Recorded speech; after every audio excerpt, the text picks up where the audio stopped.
menanggapi hari ini pemanggilan RM dan ternyata kan sampai hari ini belum ada datang niat baik atau apapun, abang gimana? Ya, jadi sebelum saya menjelaskan lebih jauh ya, perlu diketahui secara bersama-sama untuk rekan-rekan media terkait perkembangan penyidikan laporan dugaan tindak pidana yang dilaporkan oleh klien kami. Terakhir perkembangannya sudah dilaksanakan oleh penyidik gelar perkara, dan kemudian hasil dari gelar perkara tersebut adalah menaikkan status 2 orang saksi menjadi tersangka. Ya, itu pertama ya. Nah, kemudian informasi yang kami dapatkan dari penyidik secara lisan bahwa diadakan pemanggilan lanjutan setelah ditetapkannya 2 orang ini menjadi tersangka, yaitu inisial NM dan inisial IM. Lalu ada permohonan dari kedua orang tersangka ini untuk meminta pengunduran hadir di penyidik sampai dengan tanggal 3 Maret 2025. Ya, itu informasi yang saya pikir teman-teman media juga sudah tahu ya.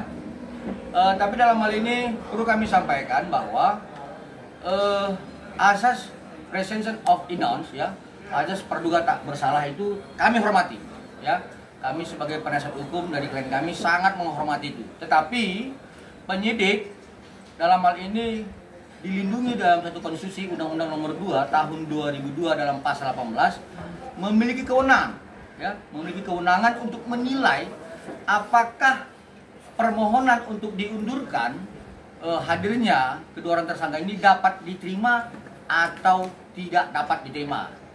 Ya, jadi kami dari penasihat hukum Dr. Reza Gladys menyampaikan dalam peristiwa-peristiwa ini kami melihat setelah ditetapkannya kedua orang ini menjadi tersangka, salah satu tersangka berinisial NM yang melalui media sosialnya telah melakukan beberapa peristiwa-peristiwa yang kami anggap sudah melakukan pidana yang berulang. Nah, itu yang pertama. Nah, yang kedua, seharusnya hari ini menurut informasi yang kami dapatkan bahwa kedua tersangka ini sudah dipanggil untuk kedua kalinya. Nah, artinya kami menyimpulkan bahwa kedua tersangka ini tidak kooperatif. Ya. Kemudian yang harus teman-teman media pahami, dari beberapa terlapor, salah satu barang bukti, ya saya buka ini ya, salah satu barang bukti yang dimiliki, yang sudah disita oleh penyidik dengan inisial Dr. O, ya, barang bukti handphone milik Dr. O itu besoknya, ya, setelah Dr. O ini dipanggil, besoknya dia melakukan permohonan pinjam pakai dan dia diizinkan ya oleh atasan penyidik. Nah, artinya unsur pertama tadi bahwa kami melihat adanya perbuatan pidana yang berulang. Kedua, kami melihat tidak kooperatifnya ya dari kedua tersangka sampai dengan pemanggilan hari ini. Ketiga, kami meragukan bahwa dengan kejadian pinjam pakai barang bukti yang dimohonkan dan diizinkan oleh atasan penyidik terkait handphone milik Dr. O ini, kami khawatirkan adanya penghilangan barang bukti. Ya, terhadap itu maka teman-teman media harus paham dari unsur subjektif yang diatur dalam pasal 21 ayat 1 KUHP sudah terpenuhi menjadi unsur objektif. Maka ini harus ditahan. Ya. Yang kedua, unsur objektif yang terkait di dalam pasal 21 ayat 4 disebutkan dengan ancaman di atas 5 tahun, ini juga sudah terpenuhi.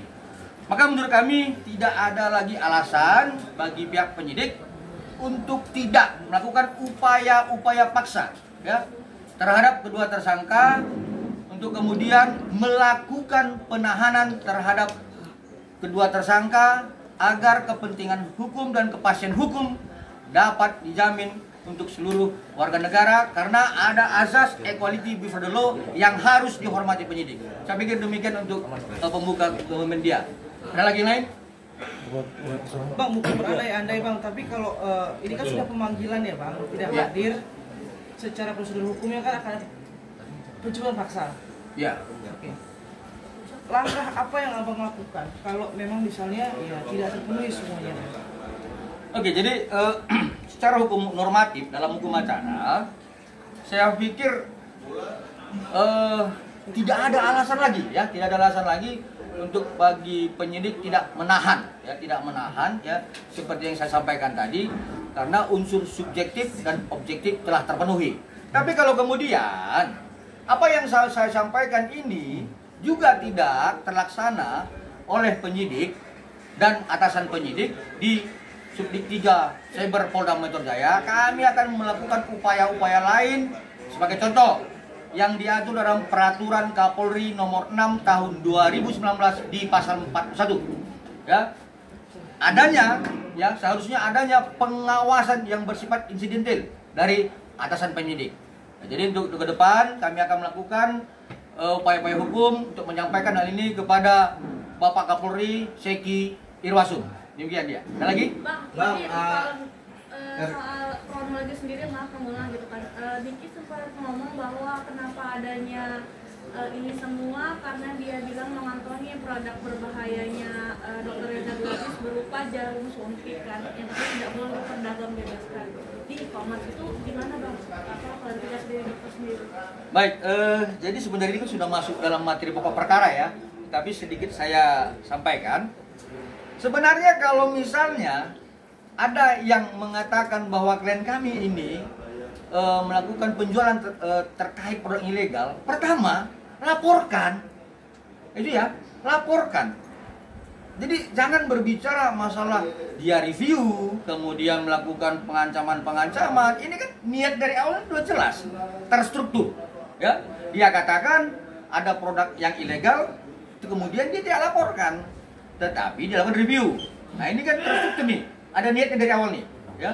Yang kedua, saya sampaikan dengan tegas bahwa klien kami tidak pernah ya menjual produk seperti yang disampaikan oleh tersangka dan kawan-kawannya.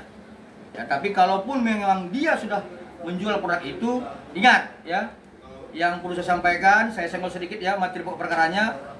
Produk itu dibeli, perlakuannya itu di klinik. Ya, perlakuannya di klinik, bukan seperti yang disampaikan oleh si tersangka tersebut. Ya, ada lagi? Bang, tapi dari dokter RG sendiri ya secara pribadi benar-benar ingin malam ini kedua orang itu ditangkap apa gimana bang? Oh ya jelas, jadi kan dari awal sudah saya sampaikan bahwa klien kami ini paham hukum acara. Artinya terlepas dari keinginan dia, ya. Perlu saya sampaikan kepada rekan-rekan semua bahwa klien kami tidak mempunyai dendam terhadap tersangka. Tetapi karena dia paham tentang hukum acara, maka dia berharap hukum normatif, hukum acara itu terlaksana oleh penyidik. Saya pikir itu, ya. Lagi? Bang, tapi dari dokter Clary sendiri sudah mengetahui belum sih bang, ini kan bisa dibilang pemanggilan terakhirnya keduanya Niki ya, tetapi dia tidak hadir bang gitu. Sempat kecewa juga nggak sih dokter Gladys? Kalau dibilang kecewa, ya sudah pasti ya, sudah pasti kecewa. Kekecewaan ini bukan berdasarkan like dislike ya, tetapi kekecewaan seorang warga negara terhadap penyelenggara negara yang tidak melaksanakan hukum normatif. Ya, jadi klien kami ini kan saya harus sampaikan berulang kepada rekan media bahwa beliau ini paham hukum acara. Jadi kekecewaan dia terhadap penyelenggara negara yang tidak melaksanakan hukum acara. Ini kan pengangkangan terhadap konstitusi. Saya pikir itu ya, secara pribadi dia tidak dendam. Lagi? Jadi soal produk itu memang bukan dijual di e-commerce, tapi kalau mau melakukannya tidak kan harus di klinik seperti itu. Ya, kuncinya begini ya. Ini saya masih sedikit ya. Pada intinya si pembeli membeli di e-commerce, kemudian diberikan voucher. Ya, cukup itu ya. Diberikan voucher, kemudian voucher dibawa ke klinik, lalu perlakuannya ada di klinik. Ya, jangan diperpanjang. Nanti saya masuk dalam materi perkara ini, nanti penyidik ini agak marah sama saya ini. Oke, yang lain? Bang, kalau dokter Reza Gladys sendiri menuntut untuk NM ditahan dan si Satmia lagi, atau uang yang 4M itu dikembalikan bang, atau seperti apa? Oke, jadi kembali lagi kepada klien kami paham hukum acara ya. Jadi ini bukan soal uangnya atau yang lainnya, bukan. Tetapi ada unsur pemaksaan, kemudian adanya unsur yang terstruktur terhadap perbuatan melawan hukum dengan narasi overclaim dan pembohongan publik. Ini yang sebenarnya klien kami ingin ini tidak terjadi lagi ke depan. Ya, bukan soal yang disampaikan oleh ya masyarakat di media sosial, bukan seperti itu. Ya, saya pikir perlu saya pertegas kembali bahwa klien kami ini tetap berharap agar huru hara ini dapat segera berhenti dengan melaporkan para tersangka itu kepada pihak penyidik di Polda Metro Jaya. Saya pikir itu. Oke bang, Berarti ini kan RG Bang, ini. sendiri nggak mengharapkan uangnya kembali bang ya? Kata lain kayak gitu. Kalau saya pribadi ya saya perlu dong kan. RG. Tetapi kalau klien kami ini kan tetap mengacu kepada hukum acara. Soal itu nanti biar nanti upaya-upaya hukum lainnya kami lakukan seperti gugatan perdata dan sebagainya. Seperti itu. Bang, kembali ini, Bang, utuh ini kan 4M atau lebih Bang, karena kan pasti banyak kerugian kan dari dampak yang dilakukan oleh NM sendiri. Ya, secara tidak pidananya, dugaan tidak pidananya itu jelas yang sebagaimana disampaikan oleh Humas Polda Metro Jaya itu sebesar 4M. Tetapi kerugian material dan imaterial yang lainnya itu pasti lebih. Nanti akan upayakan dalam gugatan perdata, ya. Bang, balik lagi Bang ke kronologinya sendiri kan ketika Bang Fahmi itu berstatement jika awalnya tektokannya hanya IM dan RG. Nah, tidak mengenal sosok RG, NM sendiri. Gimana nih Bang, memangkah dari awal memang tektokannya sama IM baru kemudian ke NM atau seperti apa sih Bang? Ya, jadi memang rekan-rekan media ini kan suka kali masuk dalamnya. Tapi saya senggol-senggol ya. Sebenarnya peristiwanya itu ada 4 peristiwa hukum. 1 tertanggal 27 Oktober. Ya, ini peran utamanya adalah Dr. O. Oke. Kemudian peristiwa 13 November. Ya, terlibatnya tersangka dengan inisial IM. Ya. Kemudian peristiwa tanggal 14 terjadinya peristiwa transaksi dan pemberian. Oke. Kemudian peristiwa tanggal 27 November itu terkait Dr. S. Ya, jadi saya tidak masuk terlampau dalam. Inilah 4 peristiwa yang kemudian harus dikaitkan oleh penyidik untuk ya kembali saya beri tambahan ya. Sebenarnya saya juga sebagai penasihat hukum dari klien kami keberatan terhadap hanya ditetapkannya 2 tersangka seperti itu. Oke. Ya, jadi seharusnya dengan 4 peristiwa yang sudah disampaikan oleh klien kami dalam berita acara pemeriksaan dan klarifikasi dan berita acara tambahan lanjutan setelah para tersangka dan terlapor yang lainnya diperiksa, klien kami diperiksa lagi. Ya, saat itu saya juga curiga ini ada apa gitu ya. Tetapi klien kami menyampaikan dengan peristiwa yang sebenarnya dan kami beranggapan ya harus tidak boleh 2 tersangka di situ karena ada 4 peristiwa yang terjadi. Demikian ya. Oke, Bang, berarti ini sekali lagi bukan dalam waktu yang cukup singkat ya, Bang? Dimulai dari November berarti ya? Oktober. Sorry, Oktober. Oktober. Oktober. Dimulai dari Oktober sampai November, 13 November. November, Desember, Januari, Februari, 5 bulan, 4 bulan ya, Bang? Kalau laporannya kan 3 Desember nih, 2004. 3 Desember. Kan karena kan banyak begini, banyak bilang, kok giliran yang ini cepet banget sih naiknya, statusnya segala macam gitu kan? Oke. Nah, kalau sesuai dengan ketentuan hukum, langkahnya seperti apa? Atau memang cukup 2 alat bukti atau segala macam itu? Oke, baik. Jadi saya sampaikan kepada rekan-rekan media, banyak memang laporan masyarakat ya, lapor dugaan pidana ini prosesnya lambat, ya banyak seperti itu.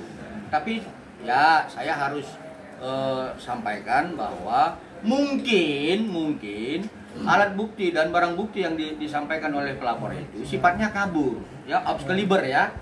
Tetapi klien kami ini menyampaikan barang buktinya sebagaimana pasal 39 KUHP itu dengan terang benderang. Ya, kemarin Humas Polda Metro Jaya kan sudah sampaikan ada 9 barang bukti. Ya, hasil tangkapan layar percakapan ya, kemudian hasil rekaman dan sebagainya. Nah, 9 barang bukti ini kalau dalam pasal 184 KUHP itu dimasukkan ya, di-compare ya.